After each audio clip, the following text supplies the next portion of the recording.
nombre original, que es con el que va a salir aquí en Argentina, es El populismo argentino, un estudio sobre las discusiones argentinas sobre el populismo. Estamos muy contentos de presentar el libro. Vamos a hablar un ratito cada uno. Ana Grondona, Micaela Cuesta, Eduardo Messi, Martín Cortés y Pascual al final dirá algo. Y bueno, y después también, si queda algo de tiempo, por ahí podemos abrir alguna conversación.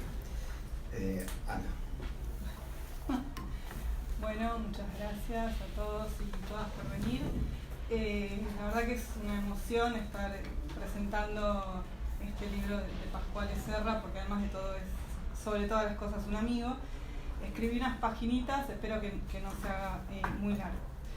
Bueno, esta conversación, y que en italiano se llama Populismo Progresivo, una reflexión, porque no exagero si digo que es un texto que simplemente lo cambia todo. Aún abiertos y abiertas a la lectura que venga a despeinarnos algunas ideas, o justamente quizás estos 4 años nos hayan preparado mejor para lecturas más generosas. Digo, si estamos en situación de disponibilidad para este trabajo, este libro va a marcar un antes y un después de nuestras preguntas.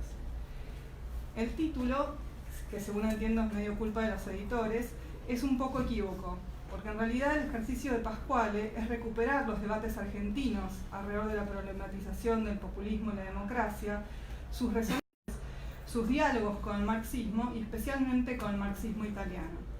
Se trata de la genealogía de una discusión absolutamente vigente. En efecto, la indagación que propone este libro no tiene el interés del anticuario que colecciona viejos documentos perimidos para recomponer un tiempo que está ya perdido. Presenta como absolutamente política. ¿Qué pueden decirnos estas experiencias y aquellos debates del sur sobre la crisis actual de las democracias del norte y sus derivas neofascistas? Esa es la pregunta del libro para los lectores italianos. A nosotros y a nosotras me parece que nos suscita también otras, sobre las que voy a volver un poco más adelante. Voy a organizar mi invitación a leer el libro, o por ahora a reservarlo en las librerías antes que se agote, en 3 partes.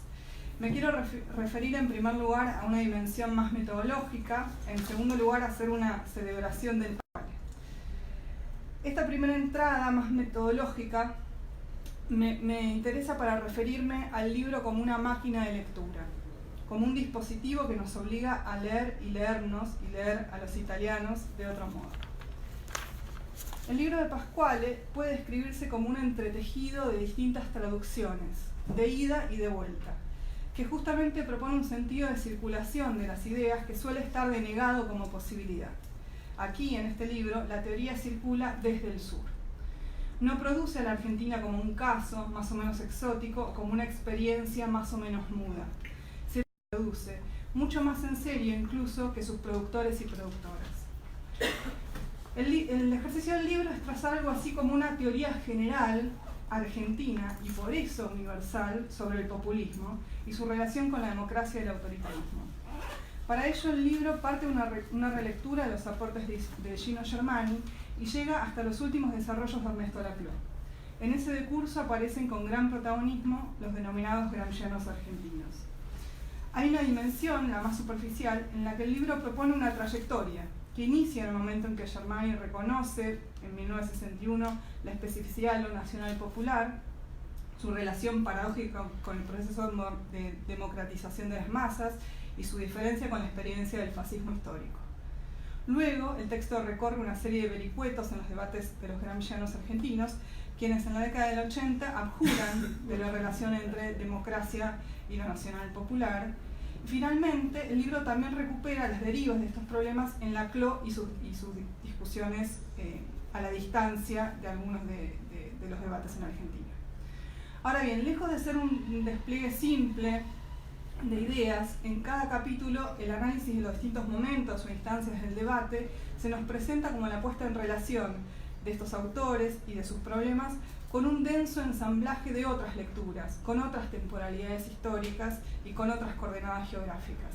A la vez que Pascuale nos va adelantando derivas futuras que describen con más detalle en capítulos posteriores, para que podamos analizar con precisión las inflexiones de los debates, las inflexiones de las tematizaciones y de las definiciones. Así, la espesura conceptual y temporal con la que va tramando cada capítulo muestran que este libro es resultado de un trabajo de intensa escritura y reescritura. Y ni que hablar de muchos y muchos años de lectura y un corpus bibliográfico monumental. Un corpus que no preexistía como tal a la investigación de la que es resultado. Pasquale combina documentos, artículos, revistas, libros que no vienen juntos, que se leen y que se piensan por separado, que se pensaban desconectados. Solo alguien con la lucidez y la posición ambivalente de Pasquale, un poco afuera y un poco adentro, podría haber ensamblado este corpus monumental de lecturas e hilarlas a pesar de lo que esas propias lecturas hubieran creído de sí mismas y sus combinaciones posibles. En esa operación, es esta operación la que, salvo que estemos determinados a hacernos muy los desentendidos, la que digo que puede cambiarlo todo. Ese modo en que leíamos las cosas por separado, por ahí los germanistas, allá los interesados en los gramscianos argentinos, por ahí los mundolfianos, por acá los lactosianos. Este libro es un masazo a prenociones que también nos muestra el libro, nos han confinado a caminar en círculos, llegando siempre a puntos de bloqueo curiosamente parecidos, dramáticamente parecidos, dice el autor. Pasquale, que tiene otro punto de mira, nos hace ver cosas que no habíamos percibido, empeñados y empeñadas como estábamos en crearnos literalmente y a pie juntillas la división entre tribus teóricas y políticas. Vean si no, propongo este pasaje a propósito del momento en que Portantiero y Deípola, en un texto de fines de los 80, se desdicen de la relación entre estatismo y democracia para reivindicar sentidos más liberales de la democracia.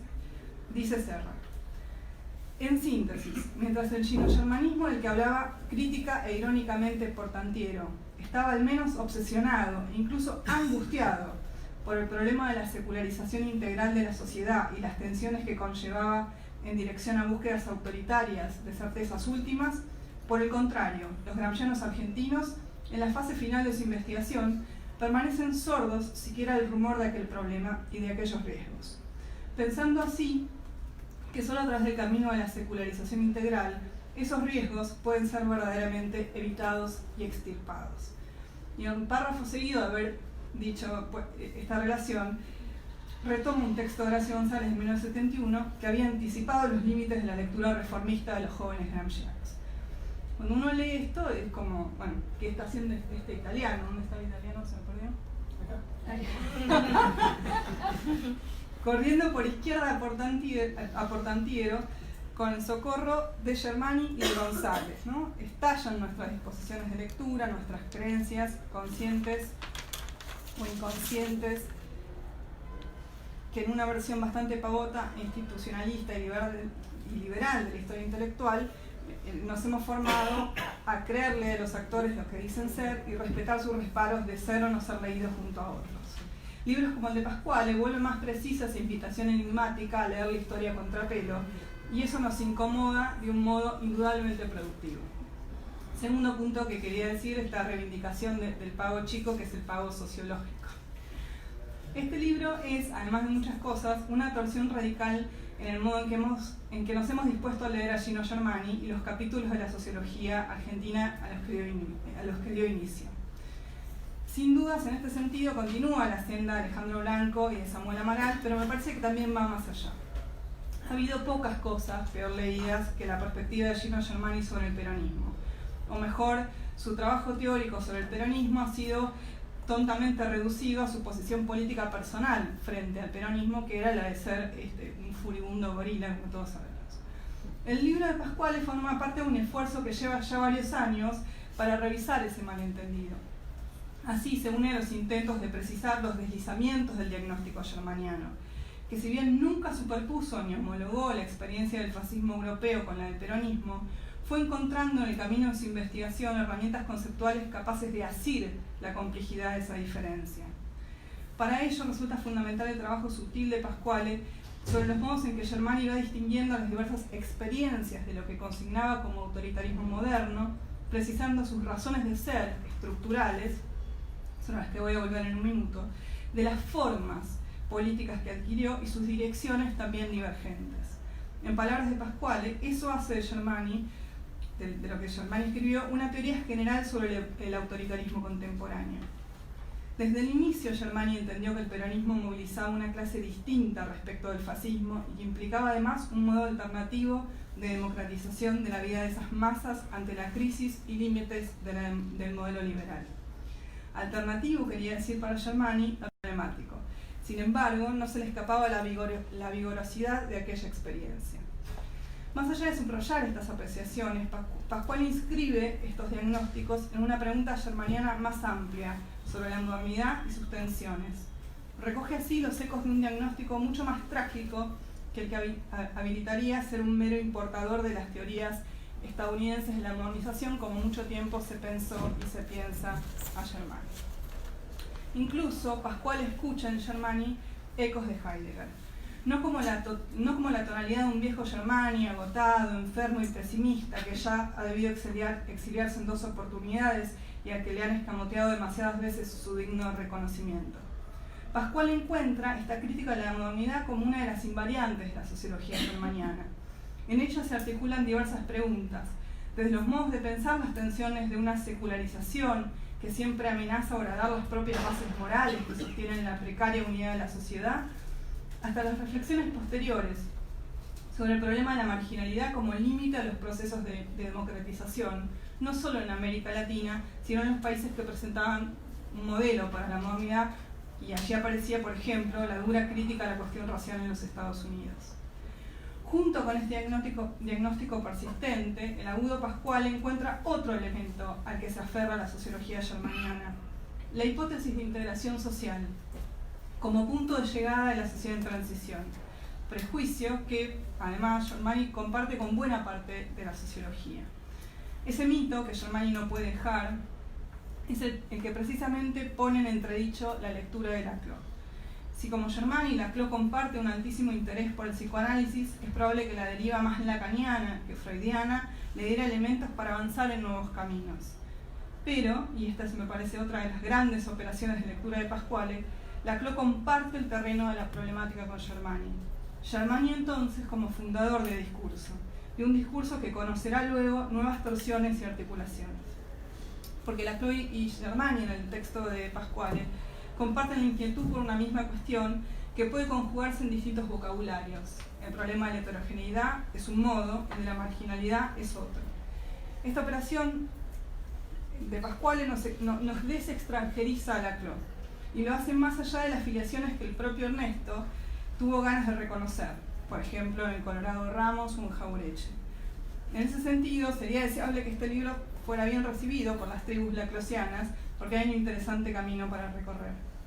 Por ejemplo, dice Pascual, Laclau introduce una novedad respecto a Germani, y la novedad es que Laclau aborda con intensidad el problema de la unidad política o de integración, para usar el lenguaje de Germani, pero también introduce contemporáneamente el problema de cómo mantener siempre abierta esa unidad, fundando, por decirlo de algún modo, una dialéctica compleja entre trascendencia y representación que produce un salto cualitativo de toda la cuestión.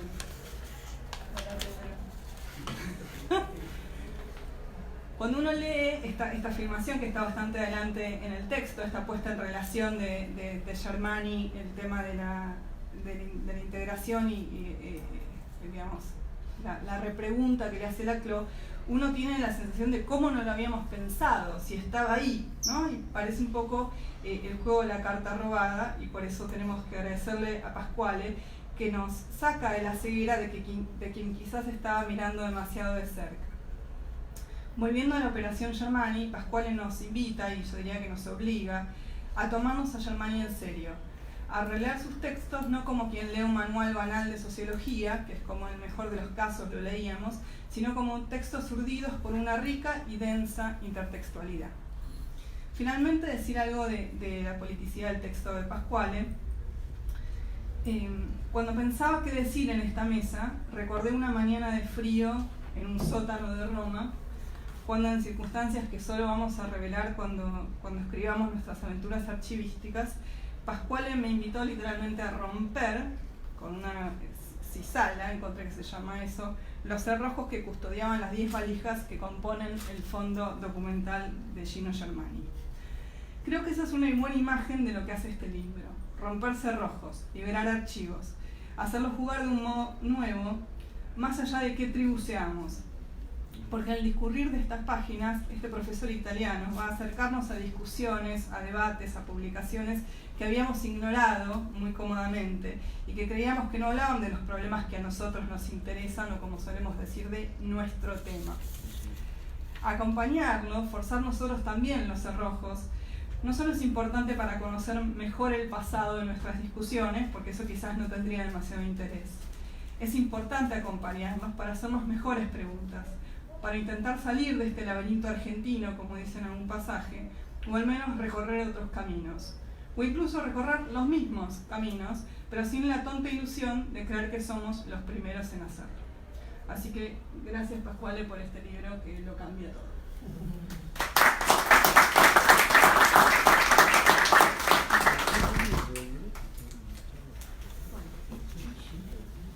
Bueno, gracias primero a Martín por la invitación, gracias a Pasquale por confiarnos un poco la revisión de la traducción de su libro.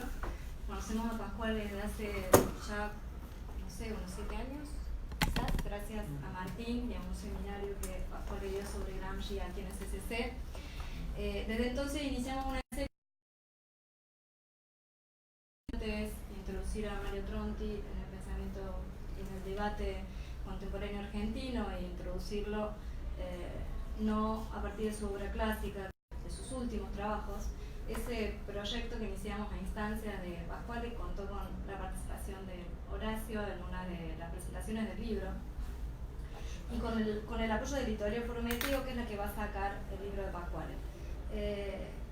Entre esas iniciativas está actualmente presente sacar el libro del propio Pasquale, que, como bien decía Ana, lo cambia todo, o por lo menos la reedición de un texto del 70, si no me equivoco, que se llama El nostro Gramsci, que es un texto central o bastante fundamental en los debates en torno al gramscismo, a los gramscianos argentinos, que está también retratado en este libro de Pasquale.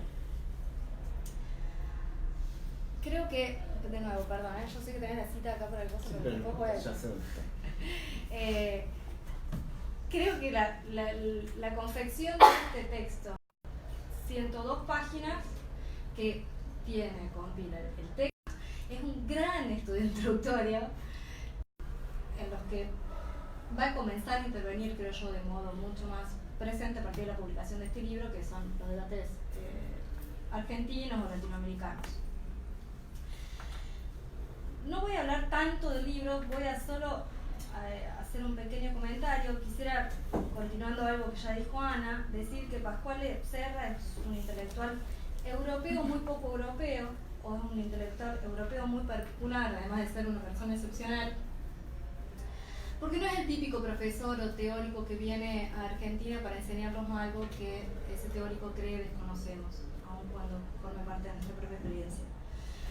Pasquale más bien, o antes bien, viene a la Argentina con una sensibilidad y una apertura inéditas en muchos intelectuales de su talla, inéditas por la curiosidad que supone, por la sensibilidad que tiene, por la inteligencia con la que lee, que quedó muy bien retratada, creo yo, en la presentación que hizo Ana. Viene entonces con una actitud que no es tanto la de enseñar, sino la de aprender. Y con esa actitud lo que hace es enseñarnos, ¿no? Esa actitud de Pasquale, esa actitud sensible, curiosa, receptiva, desprejuiciada, creo que queda explicitada desde el inicio de este texto a través de la cita de Méthode Ferrer acerca del populismo. Cuando Méthode Ferrer dice que el populismo es una categoría, dada su matriz europea, quizás no de todo adecuada o inadecuada para pensar el populismo argentino. Esa inadecuación obliga, dice Méthode Ferrer, a todos aquellos que se sientan interpelados por este fenómeno a estudiar las especificidades del caso argentino. Y eso es lo que Pasquale se toma muy en serio. O sea, Pasquale estudia las especificidades del caso argentino, estudiando no solo los debates centrales en torno al populismo, al peronismo, a la democracia, al socialismo, que tuvieron lugar en Argentina, sino también los márgenes de esas discusiones.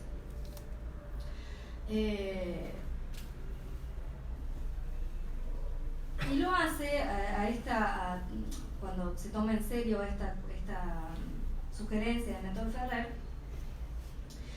poniendo en el centro una categoría que también Néstor Ferrer creía más adecuada para pensar el caso argentino, que es lo de lo nacional popular. Pascual atiende entonces esas especificidades y nos ofrece a lo largo del libro un muy exhaustivo y documentado análisis, como decía recién, del debate argentino, pero no solo argentino, sobre el populismo y lo nacional popular. Un lugar privilegiado ocupa en este texto Germani, quien es sicario y militante del PC. Se topa con un texto de Germani, le llama la atención y hace, de Germani uno de sus autores, una de sus obsesiones, junto a Gramsci y ahora González, entre muchos otros. Pero que es parte de la personalidad de Pascual. Entonces, Germani ocupa sin duda un lugar privilegiado en estas discusiones. El peronismo, con su contenido nacional popular, es para Germani, como bien decía Ana, la respuesta a las imposibilidades de la democracia representativa y de sus instituciones, de incorporar esas grandes masas de migrantes a una vida política nacional plena. Pero es algo más, dice Pascual leyendo Germani, que es algo que me parece muy importante destacar por la actualidad que tiene, que es una experiencia concreta de la libertad, dice Pascual. El peronismo es, para Germani, una experiencia concreta de la libertad. Es esa experiencia concreta de la libertad la que es temida por las élites o por las clases privilegiadas, que temen en realidad con el creciente protagonismo de estas grandes masas perder sus posiciones adquiridas y que hasta entonces parecían garantidas, ¿no? Esa experiencia singular de la libertad es la que se encuentra también, dice Pascual, tras aquella demanda todavía clásica de libertad de expresión esgrimida por esos mismos sectores que ven amenazadas sus posiciones. Y es la que escuchamos hoy, ¿no? Ayer, manifestaciones. Una libertad, esta última, la de expresión, que aparece como una experiencia por completo abstracta para las mayorías populares. No obstante esto, para Gino Germani, dice Pascual, el populismo constituyó un enigma hasta entrados los años 60, como decía Ana. Hasta entonces, Germani no podía pensar de todo bien el populismo. Quiero decir, cuando digo de todo bien, no podía pensar la diferencia singular o específica del populismo respecto del fascismo, por ejemplo, hasta tanto no complejizó su teoría general de la ideología, dice Pascual. Y la complejización de esa teoría de la ideología, el paso o el desplazamiento de una teoría de la ideología de tipo expresiva a otra un poco más compleja, una sobredeterminada, podríamos decir, solo ocurre eso, hacia esos años, en ocasión de la revisión de la teoría gramsciana, de la famosa ficha, famosa digo porque Pascual nos habló mucho sobre esa ficha, en muchas ocasiones, una ficha 39 que nunca fue publicada y que Pascual encuentra en los archivos y elabora una hipótesis muy sugerente de lectura a partir de ella. En la historia de ese giro de comprensión, Mondolfo también es un personaje muy importante para Pascual, que reconstruye por otra parte el modo en que los gramscianos argentinos lo leían también, o sea, no solo el modo en que Germani lo lee y modifica la forma del propio Germani de interpretar el fenómeno del populismo, sino también el modo en que es recepcionado por los gramscianos argentinos. A lo largo de esas páginas, Pascual nos informa sobre el derrotero del pensamiento de Germani, desde su confusión, decía recién, entre peronismo y fascismo, hasta su diferenciación y especificación al interior de una más completa teoría general del autoritarismo. En medio de esa reconstrucción, Pascual nos sumerge en la atmósfera de la discusión argentina de los años 70, entre gramscianos e intelectuales al fines del peronismo, cátedras nacionales versus cuadernos de pasado y presente.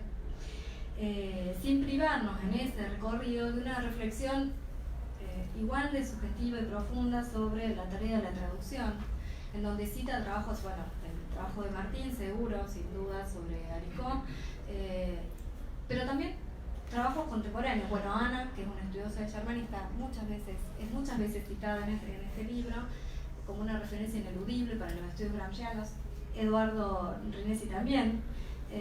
Y hay en eso un gesto de generosidad enorme, Pascuale, para con la intelectualidad argentina de todas las generaciones, que Ana describía, la noté porque me pareció muy lindo, que es como tomarse en serio lo que se produce acá y tomarse en serio los alcances que puede tener la producción intelectual, teórica argentina y la proyección y su proyección posible dentro de debates no argentinos, ¿no? ¿Qué decías vos, Ana? Como algo, como una teoría que circula desde el sur, o sea, que invierte o se cambia por momentos la relación de ese gesto imperialista de importar acríticamente categorías europeas para pensarnos y pensar nuestros problemáticas teóricas y políticas, ¿no?, nacionales. Revisa entonces, a propósito de ese debate entre gramscianos y intelectuales más afines al peronismo, los puntos de encuentro y desencuentro posibles entre los significantes democracia, socialismo, populismo, entre los más importantes. Llamaría la atención sobre dos cuestiones que me parecen que instalan algunas preguntas muy contemporáneas y donde también puede radicar esa politicidad a la que también refería Ana. La primera es la pregunta referida a la pertinencia de la denominación de populismos de derecha. O sea, Pascuale a lo largo de algunos de estos capítulos desliza la inquietud o la pregunta o la justicia de esa denominación. ¿Es necesario o es pertinente hablar hoy respecto de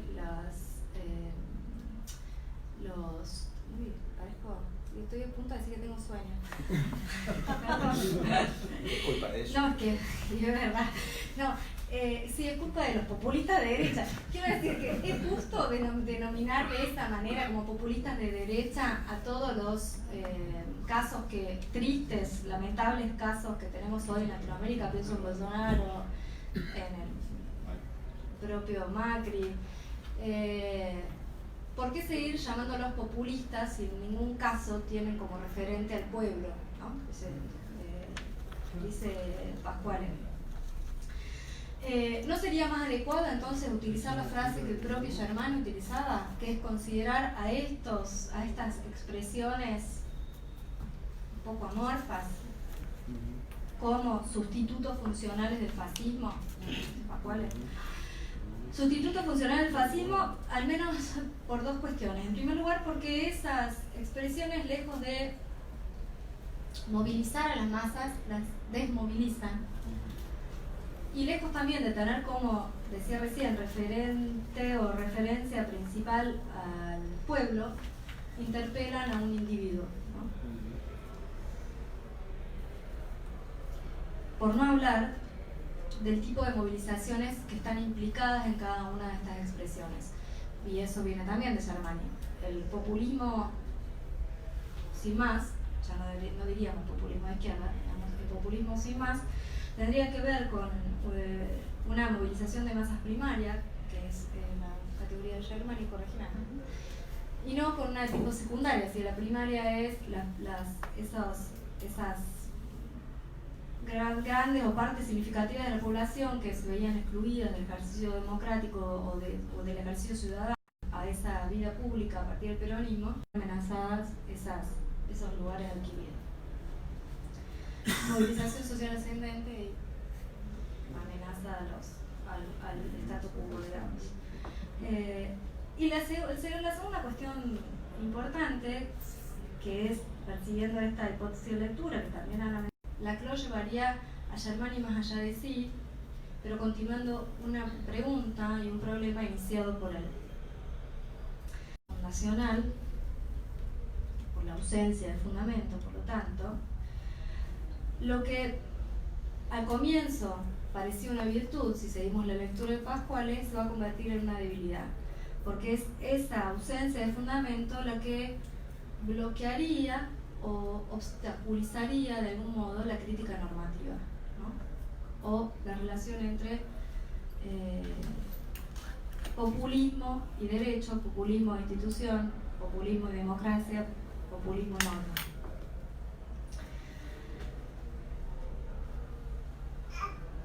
No me vean, voy a solo dejar sugerido el marco en el que Pascual piensa estos problemas, que es el marco de la relación entre trascendencia y pluralismo, ¿no? Trascendencia de representación o trascendencia política. Es un elemento teológico político que él considera está presente en Germani, se continúa y radicaliza en Laclau, pero asume una radicalidad tal que termina entrampado en una especie de formalismo, voy a decirlo así rápido y seguramente mal. La apuesta finalmente de Pascual, lo último que querría señalar,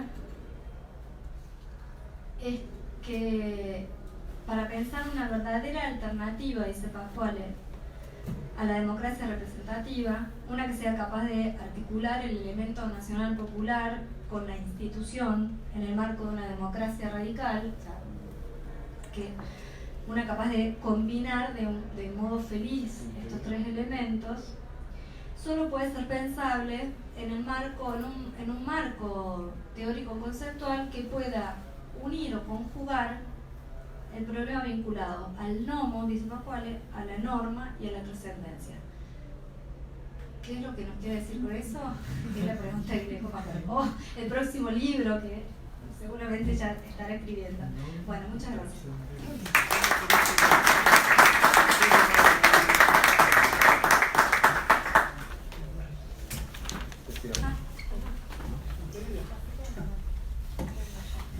Bueno,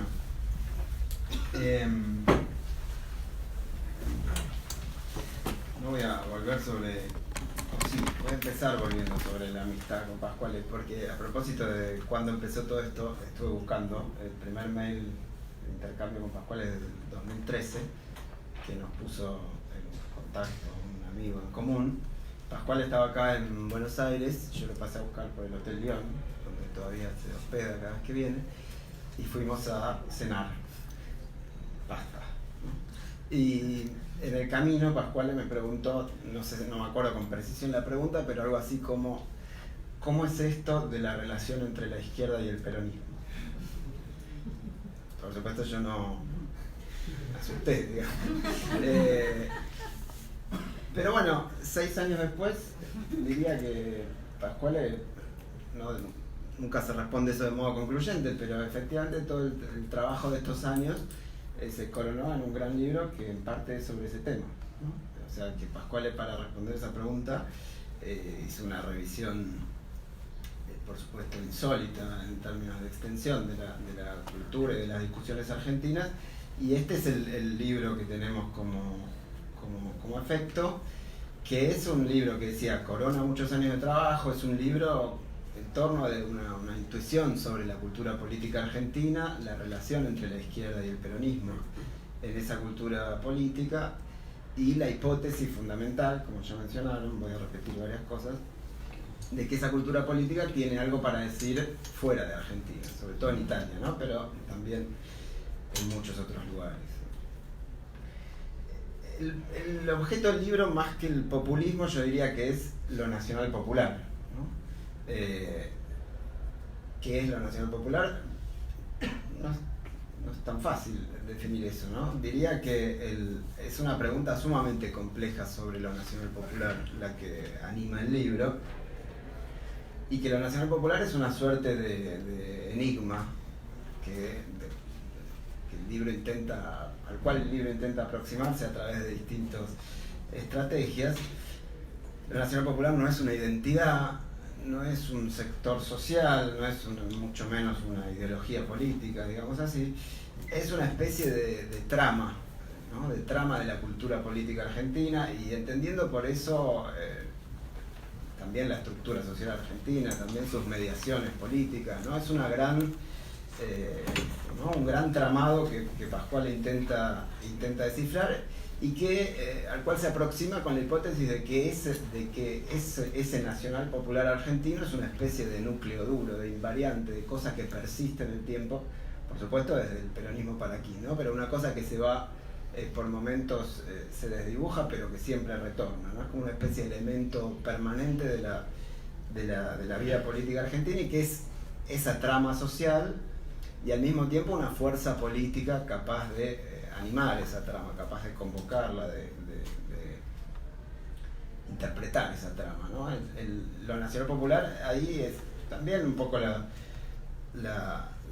idea del propio Gramsci sobre lo nacional popular, ¿no? Es una voluntad que se produce en el encuentro entre un pueblo disperso y un príncipe, digamos así, capaz de animar ese pueblo, ¿no? Capaz de expresarlo y al mismo tiempo de organizarlo, ¿no? Entonces Pascual hace una lectura de ese enigma, pero el enigma es la persistencia de eso, ¿no? Como la Argentina nunca deja de tener ese elemento dando vueltas, y con un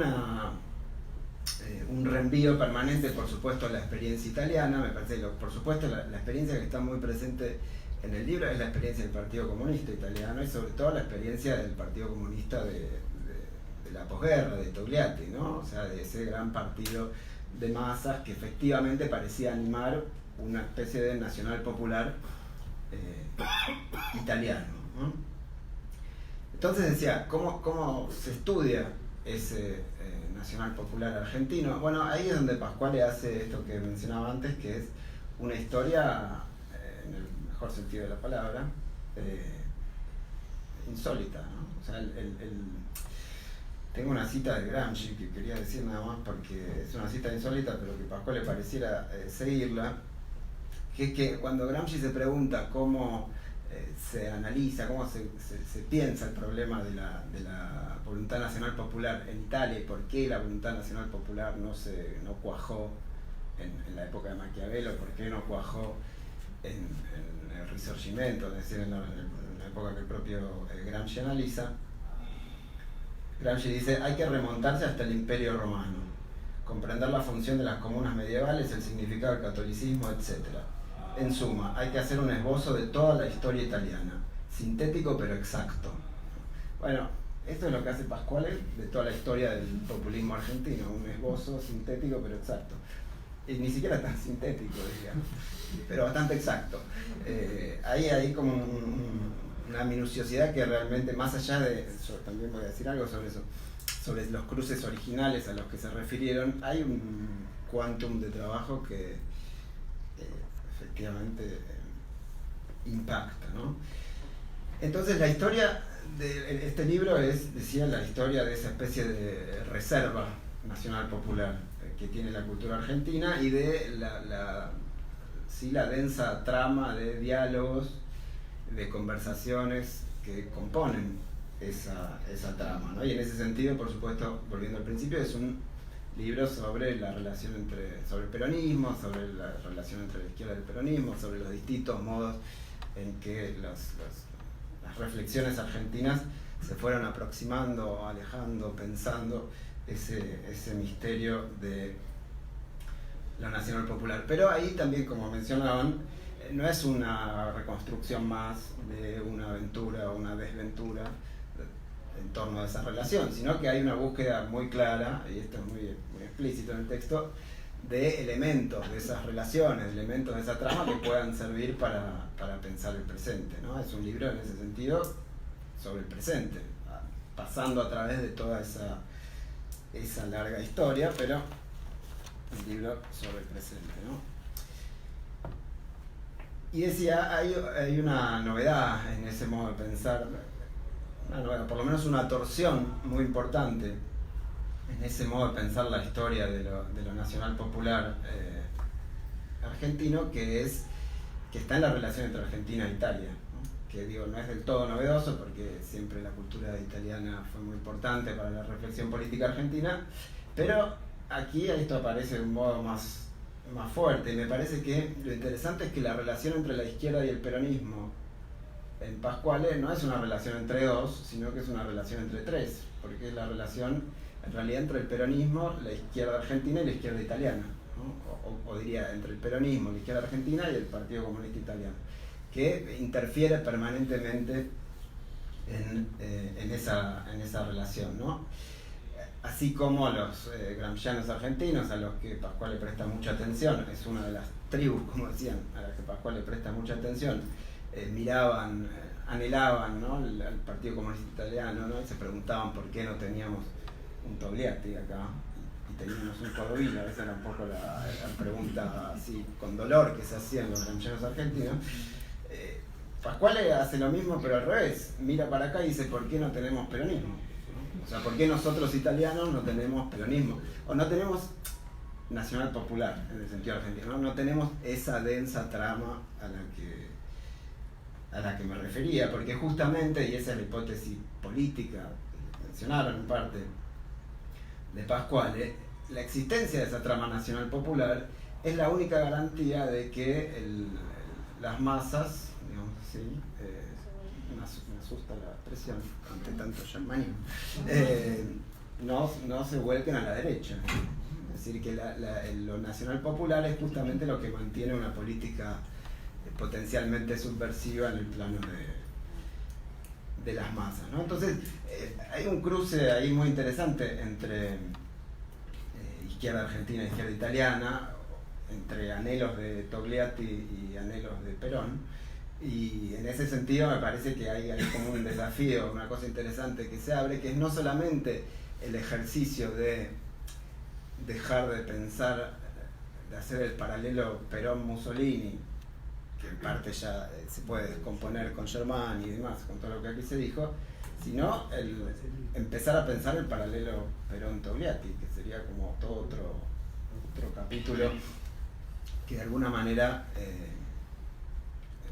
Pasquale sugiere, no porque sean figuras en sí mismas parecidas, sino porque remiten a un modo de constitución de lo nacional popular que pareciera tener elementos en común, ¿no?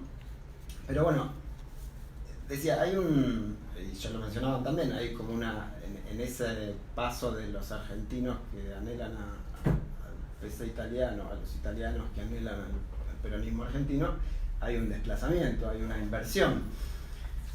¿Y por qué esa inversión? Bueno, porque hay un elemento, y ahí es donde entran los elementos de actualidad del libro de Pasquale, porque ahí hay una primera cuestión evidentemente fácil de constatar, que es que el PC italiano no existe más y lo nacional popular argentino sigue existiendo, ¿no? Entonces, ese es un elemento que interesa a Pasquale en primer orden, y que diría que Pasquale considera que sus grandes preguntas filosóficas en cierto sentido están ya traducidas en la política argentina, ¿no?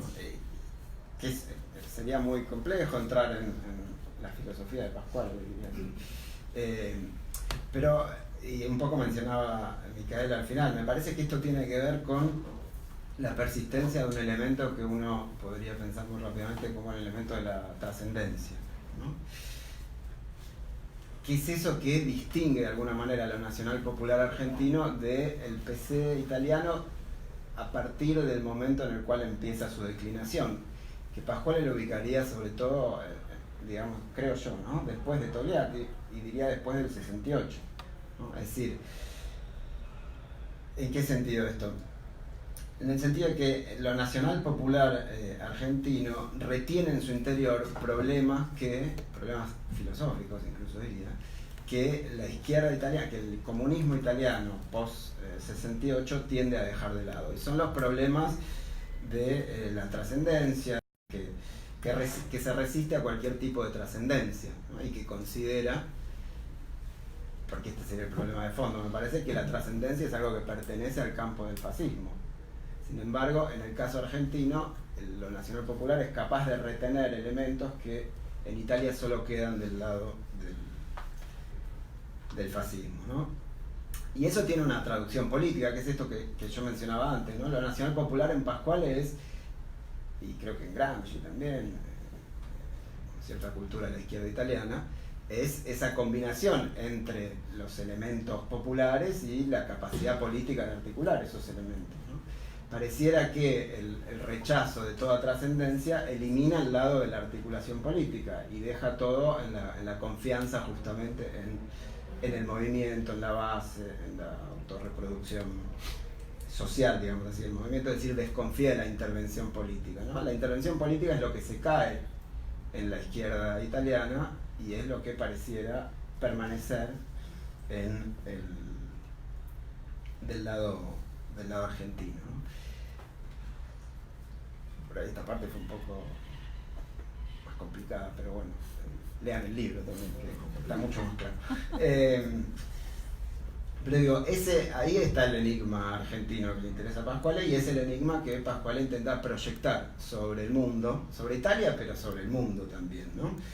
Y ahí, como decía Micaela, hay un gesto y también Ana, hay un gesto de justicia, ¿no? Porque esas miradas, no se trata simplemente de invertir las miradas cruzadas entre Argentina e Italia, o sea, quién anhela lo que tiene el otro, sino también de trabajar sobre la asimetría de esa relación, ¿no? Y ahí está el trabajo de Pascual, la indignación, diría yo, de Pascual con la injusticia del mundo para con la cultura argentina. Y eso se lee en el libro, pero si uno lo conversa con Pascual es mucho más intenso todavía. Y allí hay un trabajo, me parece, muy, muy fuerte de proveer dignidad teórica, digamos así, al trabajo que se realiza en Argentina, ofreciéndolo como un gran tema para los problemas universales. Ahí está, decía, por eso tenía acá el libro, ahí está el trabajo que está empezando a hacer Pascual con Horacio, que es presentárselo a los italianos, pero yo quiero...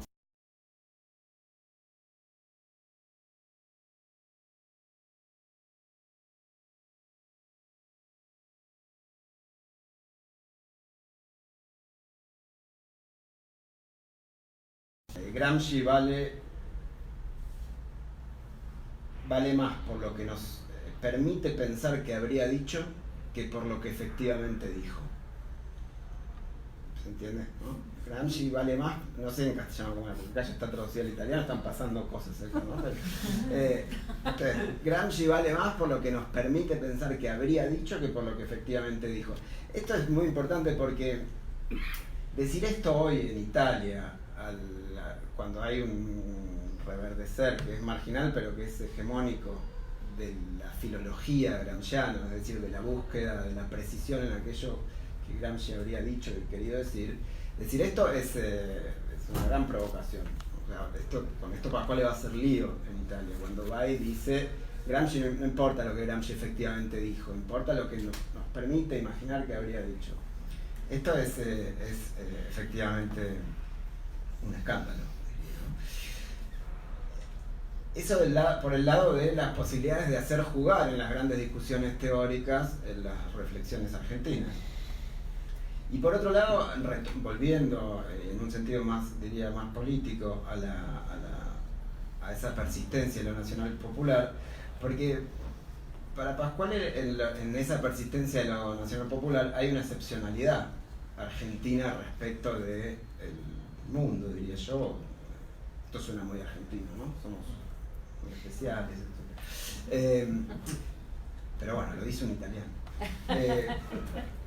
Hay una excepción, una singularidad, que es que justamente la persistencia de ese nacional popular, que es lo que evita, de alguna manera, que Argentina siga sin más el rumbo que están siguiendo en buena parte del mundo las masas, justamente en un proceso de derechización, ¿no? Que para Pascual el diagnóstico allí es muy claro, donde no hay una reserva nacional popular, ¿no? Donde no hay una capacidad política de construir un nacional popular,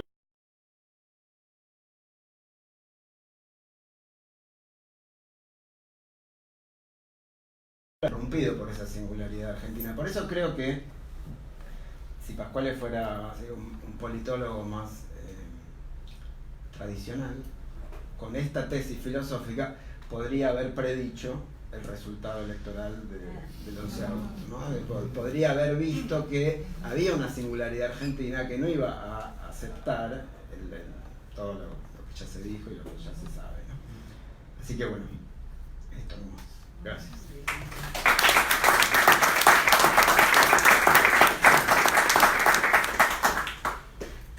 Bueno,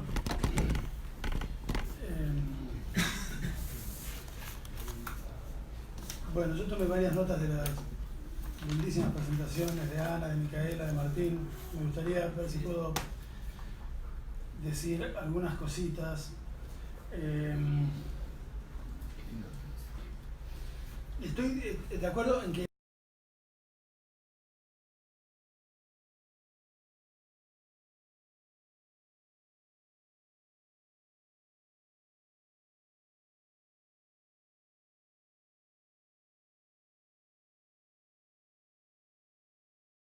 de muchos de los cuales nos enteramos por las notas a pie de página infernales de un investigador italiano que sabe sobre la Argentina y sobre esta discusión en Argentina mucho más que muchos de nosotros,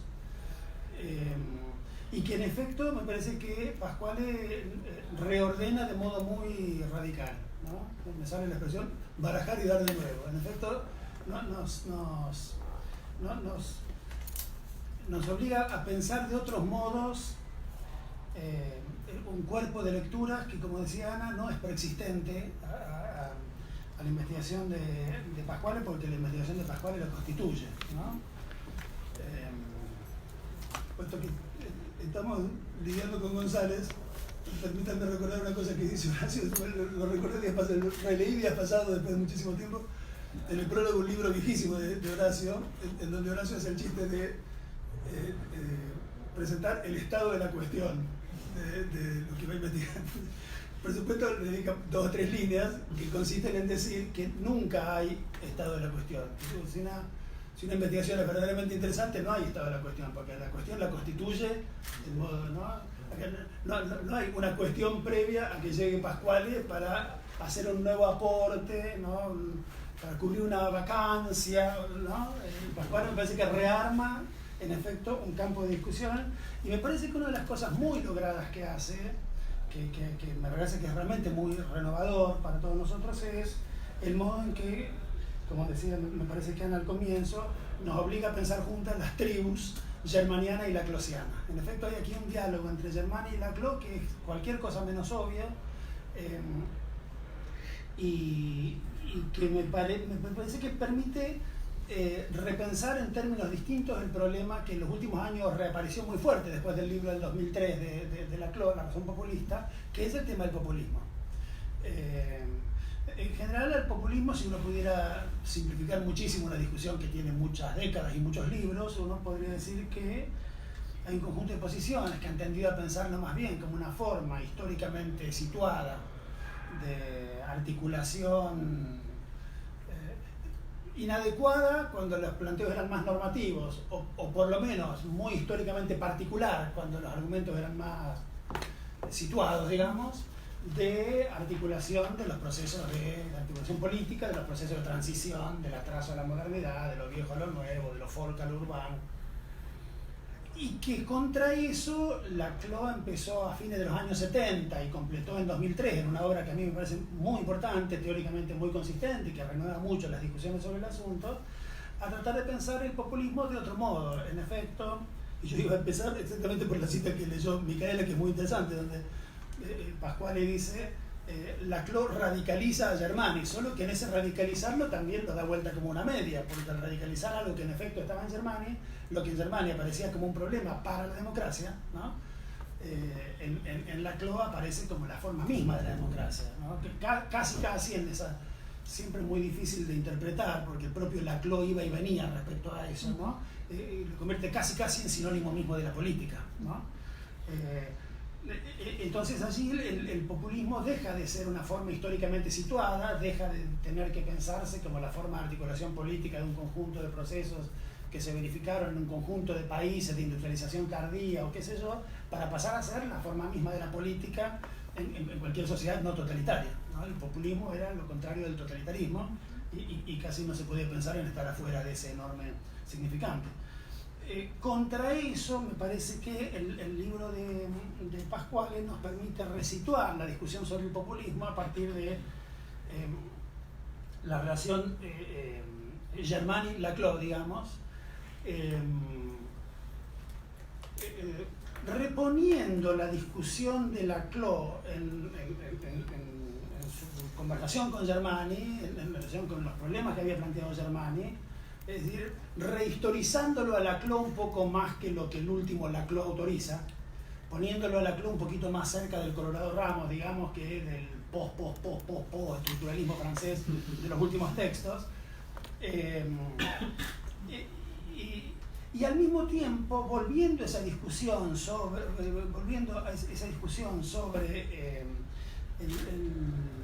el populismo, una parte o una expresión de una interrogación filosófica y teórica de alcance mucho más general, que es la discusión sobre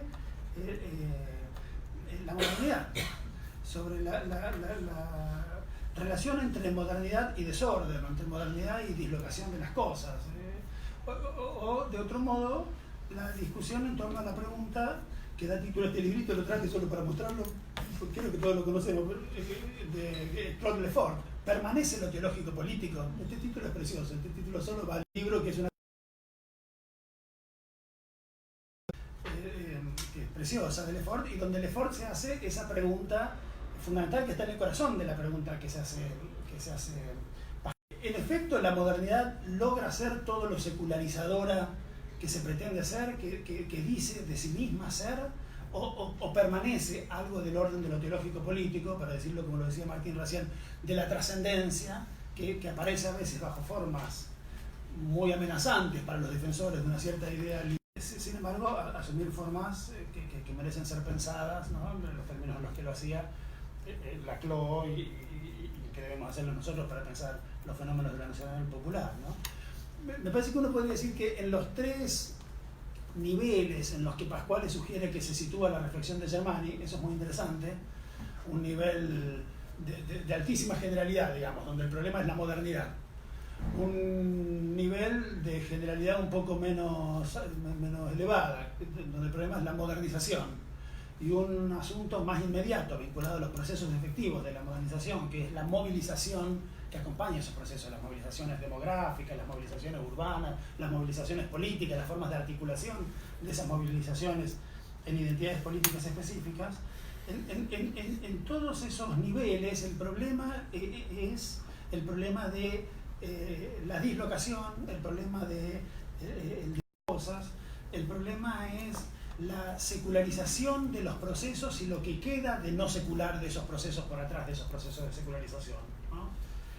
Y puesto que se darme de citar a mi príncipe favorito, un príncipe teórico del populismo, que era un príncipe danés del siglo XII, que se llamaba Hamlet. Bueno, es un príncipe del siglo XII, pero Shakespeare escribió sobre él al comienzo del siglo XVII. Es decir, cuando uno podría bastante razonablemente situar el comienzo de ese modo de pensarse las cosas a las que solemos dar el nombre de modernidad. Y entonces Shakespeare le hizo decir al príncipe Hamlet una frase interesantísimo debate que me parece que están en el corazón de los problemas que le interesan a todas las lenguas. Es una frase muy difícil de traducir porque, por supuesto que allí time quiere decir un montón de cosas, quiere decir el tiempo, desde luego, pero quiere decir el mundo, el conjunto de las cosas del mundo. Y out of joint quiere decir también un montón de cosas, quiere decir patas para arriba, quiere decir moralmente desajustado, quiere decir fuera de quicio, quiere decir dislocado, ¿no? En un libro que me parece que fue un libro que influyó mucho en la Argentina en algunas versiones de las lecturas de la obra del es el libro de Derrida, Espectros de Marx. Derrida hace un ejercicio muy interesante que es presentarnos y comparar 4 traducciones, al francés evidentemente, de The Time is Out of Joint, de Hamlet, escritores franceses, muy significativamente Derrida no considera la que a mí me parece la más interesante traducción al francés del inglés de Shakespeare, que es la de François Victor Hugo, el hijo de Victor Hugo, que es una traducción interesantísima que Derrida no considera en su lista de traducciones. Considera otra, la de un señor llamado Malaplat, la de un señor llamado Deloquigny. Uno dice que el mundo está fuera de sus goznes, otro dice que el mundo está patas para arriba, ¿no? À l'envers, ¿no? Y la que más le gusta es la de André Gide. La de André Gide dice cette époque est déshonorée, ¿no? Y a Derrida le gusta mucho la entonación moral que asume ahí el estar fuera del quicio de las cosas, ¿no? No apenas como una cuestión mecánica, digamos, no como una cuestión cósmica, sino como una cuestión moral, ¿no? El mundo está, o la época está, o estos tiempos están deshonrados. Muy bien, Gide, dice Derrida.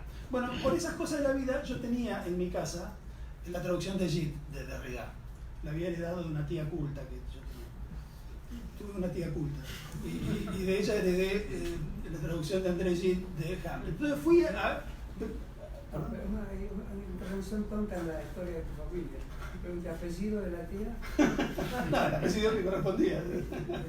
Apellido Shakespeare. Bueno, mi tía de apellido Shakespeare, cine, la E cayó. En 4 siglos pueden caer tantas cosas. Cayeron imperios enteros, ¿cómo no va a caer una E? Bueno, mi tía me legó, entre otras cosas, la traducción al francés de André Gide de Hamlet de Shakespeare. Entonces fui simplemente a cotejar lo que decía Derrida. ¿Cuál no sería mi sorpresa al verificar que en la traducción de André Gide, firmada por André Gide, dice cette époque est désordonnée y no déshonorée? Se inició allí una investigación que, a raíz de las investigaciones de Pascual Serra, estoy investigando cosas absurdas y me puse a investigar la vida y la obra de André Gide y llegué a una serie de conclusiones interesantísimas. En efecto, la traducción de André Gide, en vida de André Gide, dice cette époque est désordonnée. Y la traducción que dice déshonorée, quién sabe por qué, a mí la hipótesis que más me gusta es que es un error. Es un error genial porque es mucho mejor déshonorée que désordonnée. Es 8 años posterior a la muerte de Gide y no he logrado encontrar todavía que Gide haya dejado algún papelito diciendo uy, acá la pifié, ¿no?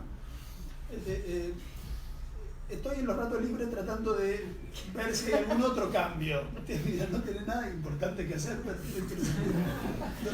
si hay algún otro cambio, lo cual justificaría que fue apenas un error, o si el tipo en efecto antes de morirse trabajó y dejó hecha algunas indicaciones. Pero la cosa se vuelve más interesante todavía cuando advierto que en su temprana juventud André Gide había traducido por primera vez no todo Hamlet, tradujo solo el acto 1 y dijo llegué hasta acá, no, esto es una locura, no se puede traducir Hamlet. Lo dejó mucho tiempo y después tradujo Hamlet, en efecto ya de grande. Pero de joven tradujo el acto primero de Hamlet y lo publicó en 2 revistas francesas, en las cuales no dice ni désordonnée ni déshonorée, sino, interesantísimo, disloqué, ¿no? El mundo está dislocado, expresión que con frecuencia usaba Ernesto Laclau para pensar la lógica de la hegemonía, ¿no? Puesto que el mundo está dislocado, en efecto la cuestión de la unidad, la cuestión, para decirlo en una lengua más sociológica, de la integración, ¿no? Se vuelve un imperativo. Y la pregunta por la trascendencia, por el nombre de lo trascendente, que es el nombre de Dios, el nombre del pueblo o el nombre teológico-político de significante vacío, ¿no? La trascendencia vuelve como un problema de los procesos de secularización, como muestra Pasquale en su libro. Entonces, la discusión sobre lo nacional popular y la discusión sobre el populismo y sobre los populismos latinoamericanos debe ser puesta sobre el telón de fondo de esta discusión en general sobre el desacomodamiento de las cosas, el dislocamiento de las cosas, la desintegración de las sociedades. Por supuesto que ahí aparece como una referencia varias veces mencionada por Pasquale, el nombre evidente de Durkheim, ¿no? También el de Mannheim, ¿no? Los problemas de las tensiones de una sociedad que en su dislocamiento tiende a producir y allí la muchachada de la escuela de Frankfurt en general, y Erich Fromm muy en particular, tiende a producir soluciones autoritarias para los problemas de la pérdida de sentido, ¿no? Búsqueda de certezas, como creo que decía alguno de los compañeros hace un momento, reaparición entonces de la cuestión teológica política, de la cuestión de las formas de la trascendencia. Por eso me resulta tan interesante la preocupación. Ahora me pasó Pascual una de sus muchísimas investigaciones, en este caso sobre la presencia de Tronti en la cultura argentina, o la discusión argentina actual, que me interesa especialmente, porque él, ¿no?, marxista que se pregunta por la dimensión teológico-política, ¿no?, por la trascendencia, en efecto, ¿no?, que no está presente, en cambio, en las versiones más que suponen que la propia estructura social puede decirlo todo acerca de sí misma y de las formas de expresión política de sí misma, ¿no? Entonces, allí me parece que hay un asunto interesante. Vez pasada comentábamos un asunto que a mí me interesa, pensando las rupturas en la izquierda argentina de los años 60, ¿no? Fines de los 50, 60. ¿Cuándo se van Portantiero y todo eso? 50 y largos. 63, bueno, ¿no? Allí me parece que hay una cosa interesante. Las rupturas con el Partido Comunista en la izquierda argentina siguieron después distintos itinerarios, y a mí me parece interesante pensar las distintas derivas de quienes rompieron con el Partido Comunista, más asociados a la discusión italiana, sin salir mucho de esa discusión italiana y, por decirlo así, del inmanentismo, ¿no?, de esa discusión italiana, y acompañaron el movimiento de la discusión marxista italiana de Gramsci a Bobbio, digamos, como lo dice Pasquale, ¿no? Es decir, se volvieron liberales en los 80, ¿no?, renegando no solamente, como decía Ana, de la idea de lo nacional popular o de la compatibilidad entre lo nacional popular y la democracia, sino renegando incluso de la categoría de hegemonía. El problema, como dice De Ípola, ¿no?, con todas las letras, el problema es que ya no podemos creer más en la categoría de hegemonía porque es necesariamente autoritaria, ¿no? Entonces allí una deriva bien italiana, digamos, sin mezcla de... Bien, pero leí alguna cosita sobre los textos con los que Oscar Landi en su momento también rompe con el PC, pero no para irse, no para hacer la vía pasado y presente, digamos, sino más bien para irse al maoísmo, al PCR. Y con el maoísmo viene más bien la discusión, obviamente, en la ruptura con el PC, y me parece que el libro de Pasquale nos permite allí situar otra tradición que procesa todas estas discusiones europeas de otros modos en la obra de un Laclau, que evidentemente no pertenece a ninguno de estos dos grupos, y que Pasquale nos invita a resituar pensándolo junto con Germani, o en la saga de Germani, ¿no?, alrededor del problema de... Sí, en otros pensamientos es siempre una interacción cerrada, potencialmente autoritaria, ¿no?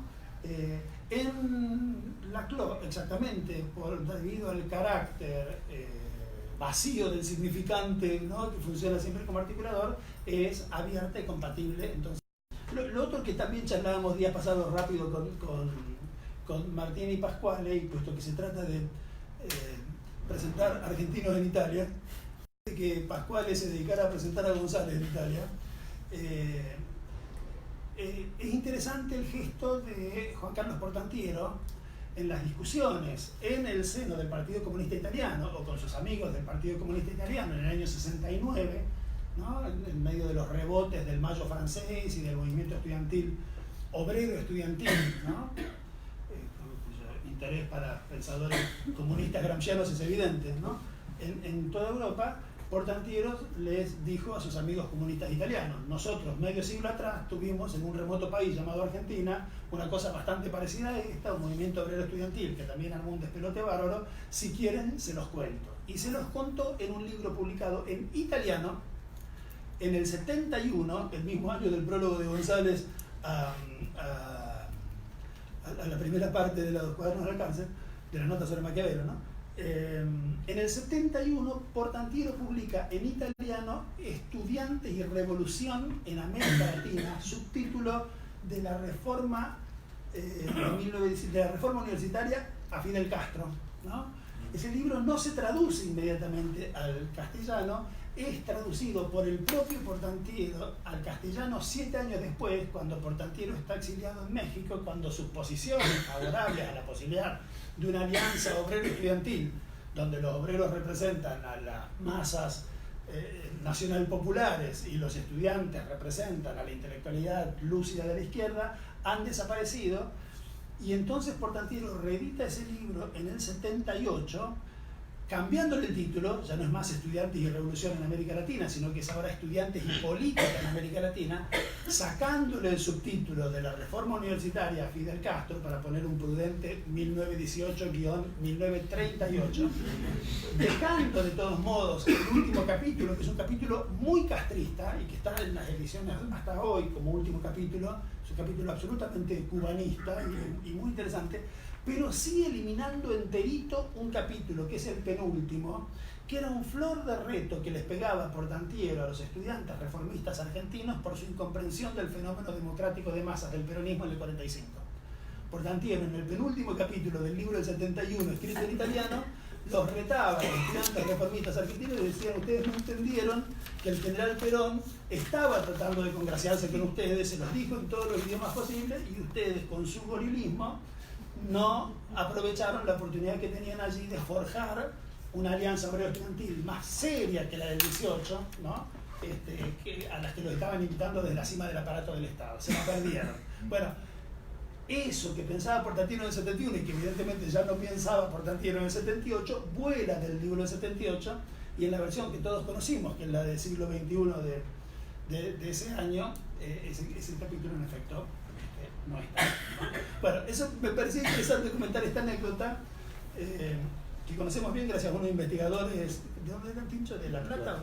De La Plata, que publicaron una traducción de este capítulo olvidado por Portantiero, dejado en el camino por Portantiero en el 78, hace 2 o 3 años, porque me parece que revela también parte de esta misma discusión, ¿no? La discusión acerca de si es posible o no, si es conveniente o no, seguir insistiendo en la posibilidad de una integración en la cual a cierta altura del campeonato los gramscianos argentinos dejaron de creer y entonces abandonaron, ¿no?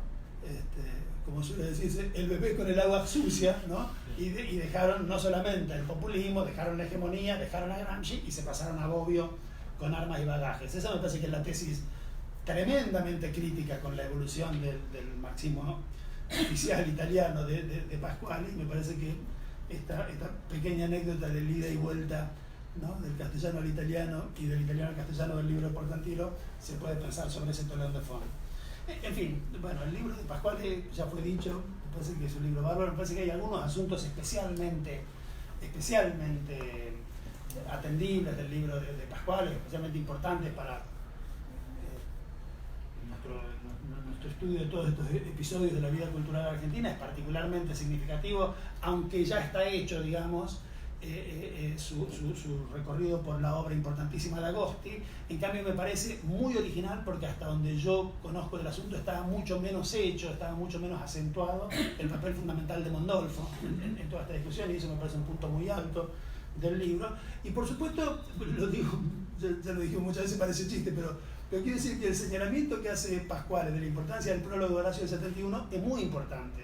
Yo no había leído nunca hasta aquí que en ese prólogo del 71 habría estado por primera vez la indicación muy precisa y muy vaticinadora, digamos, de a dónde conducía el tipo de lectura, ¿no? de los gramscianos argentinos, de la tradición gramsciana. Algo así como que en ese prólogo del 71 estaba anunciado que el pasado y presente solo podía terminar en la ciudad futura, ¿no?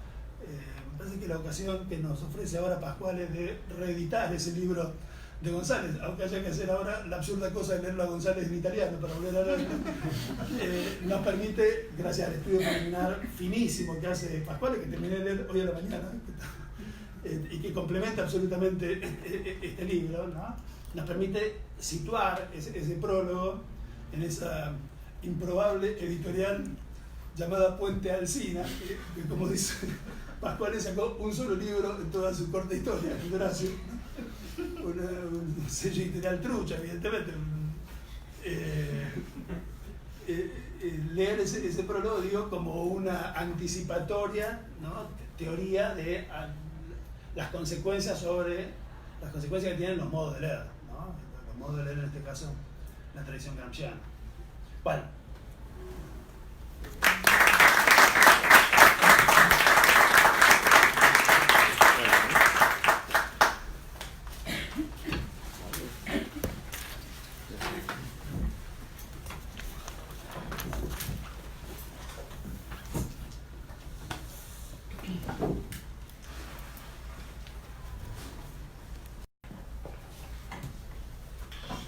Ovviamente nella conclusione non dirò niente. Io sono molto socievole e preferisco sempre stare là seduto ad ascoltare piuttosto che stare qui. E poi non sono capace davvero di rispondere alle cose. Insomma, io vi posso solo ringraziare. Capaz en este momento de responder a las cosas esforzadas que se dijeron, que quiero obviamente agradecer. Cioè adesso vi posso realmente solo ringraziare per questa generosità che non è la bontà, perché sarebbe una cosa banale. È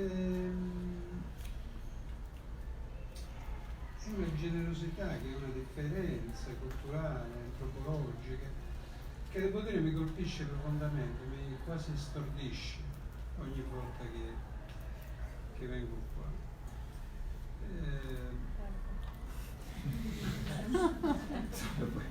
Solo puede agradecer la generosidad, pero que una generosidad que no es una bondad banal, sino que es realmente una diferencia cultural, antropológica, argentina, sería, que lo impacta cada vez que viene. E io non so che lo diceva Michela forse, e io veramente non vengo, io come i domenicani non vengo qui per dare, per insegnare, ma per prendere sostanzialmente, è vero questa cosa, per prendere innanzitutto questa generosità, perché viene prima dei libri, cioè i libri in generale vengono sempre dopo tutte le cose. E questa è la grande, secondo me, differenza argentina. Como decía Micaela, él como los dominicanos, los dominicanos, perdón, no viene a enseñar, sino que viene a tomar una generosidad que finalmente viene antes de los libros vienen después. De esa generosidad che è de vuelta la differenza culturale argentina. Cioè questa è la differenza davvero fondamentale, che alla fine, dopo un inizio euforico, quando vengo fuori Salis, che mi sembra di aver capito tutto, che ho la sensazione di aver capito tutto, quando arriva alla fine che devo partire, non capisco mai bene che cosa è questa differenza, non saprei concettualizzarla, non saprei dire niente, è come se dovesse ricominciare tutto da capo. Esta diferencia fundamental que le pasa siempre a Pascual, viene todos los años, más o menos un mes, y que al principio tiene un comienzo eufórico en el que captura esta generosidad, esta diferencia cultural argentina, y que al final ya no la entiende. Ya no puede decir bien qué es Solo che questa differenza c'è, si vede, si sente, e ne abbiamo tutti bisogno, non solo per impostare meglio i problemi culturali o per pensare, ma per vivere sostanzialmente, perché credo che siamo arrivati diciamo dappertutto a questo punto più elementare, più essenziale. Perché il segreto del libro non è solo teorico, ma è soprattutto umano, esistenziale, direi. Esta diferencia que no puede definir existe, está, y la necesitamos todos, para afrontar, no solamente para afrontar problemas culturales, sino para pensar, para vivir, ¿no? Este es el punto elemental al que hemos llegado, y el secreto del libro es el problema teórico, perché soprattutto umano, esistenziale. è una questione umana esistenziale. Dicevo l'altra volta, forse con Mario, il seminario che abbiamo fatto, è una sorta di malestate. C'è quel malessere che certe volte ci prende e non sappiamo bene di preciso cos'è, e che comunque riguarda il modo come da noi si vive, ormai si pensa, come ci fanno vivere, come ci costringono a vivere, a pensare, e nel quale manca qualcosa di significativo. Questo è il futuro. Non è che manca la politica o manca il partito, mancano proprio gli elementi significativi. Una mancanza che non si riesce neanche a tematizzare, a rendere esplicito. Como que comentaba en un seminario con Mario Greco, que un malestar, la cuestión existencial remite a un malestar en el modo como se vive, como se piensa hoy, en el que falta algo significativo, que es más que la falta del partido o la falta de la política. Lo diceva bene Rilke nelle sue lettere al giovane poeta, quando dice ci sono malesseri di cui ogni tanto ci prendo, insomma non sai spiegarti il perché. E il futuro, dice, che si sta facendo spazio in te senza dirti. Molto bella questa cosa di Rilke, quella lettera al giovane poeta.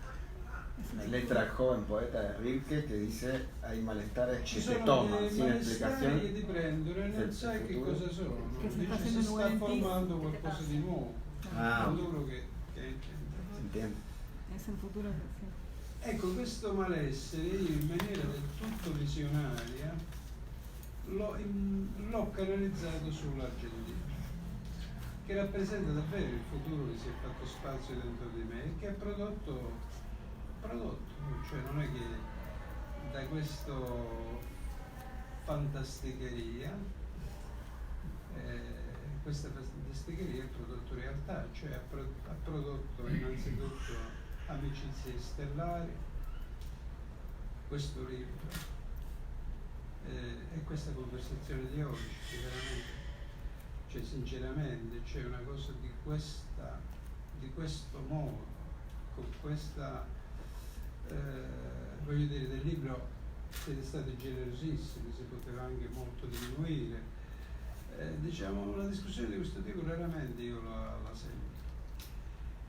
E allora il problema anche politico è capire che cosa è tutto questo, perché si è portati a fare tutto questo, e questa è una chiave secondo me della cultura e della politica argentina.